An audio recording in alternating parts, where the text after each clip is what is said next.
ఈ రోజు 100 రోజులు అయింది నేను 4వ ముఖ్యమంత్రి అయ్యి. నేను చాలా మంది ముఖ్యమంత్రులు చూశాను గాని 19-24 మధ్యలో పరిపాలించిన ముఖ్యమంత్రిని చూస్తే నాకే ఆశ్చర్యం వేస్తుంది. మళ్లీ అలాంటి వ్యక్తిని చూస్తామని కూడా ఆశ్చర్యం వేస్తుంది. ఒకప్పుడు ఎప్పుడైనా సరే 5 ఏళ్లలో ఈ మాదిరిగా వచ్చి మీతో మాట్లాడా? ఎక్కడన్నా ఫోటోలు చూశారా మీరు? ఎక్కడన్నా గాని 10 మందితో మాట్లాడి సమస్యల పరిష్కారం చేసిన అలవాటు ఉందా? ముఖ్యమంత్రి వస్తున్నాడంటే నాకే ఆశ్చర్యం వేసేది. ముందు పరదాలు కట్టేసేవాళ్లు.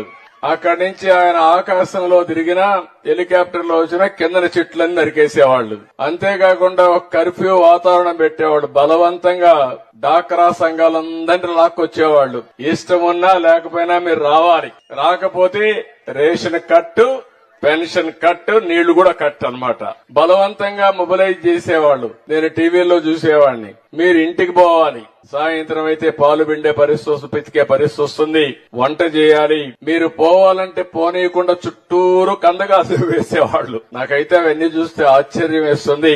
అందుకే అందరూ కలిసి ఆ పార్టీని భూస్థాపితం చేయాలనే పంతం పొంది మొన్న ఎన్నికల్లో చరిత్రలో నేను ఎప్పుడూ చూడలేదు అలాంటి విజయాన్ని సాధించి పెట్టారు.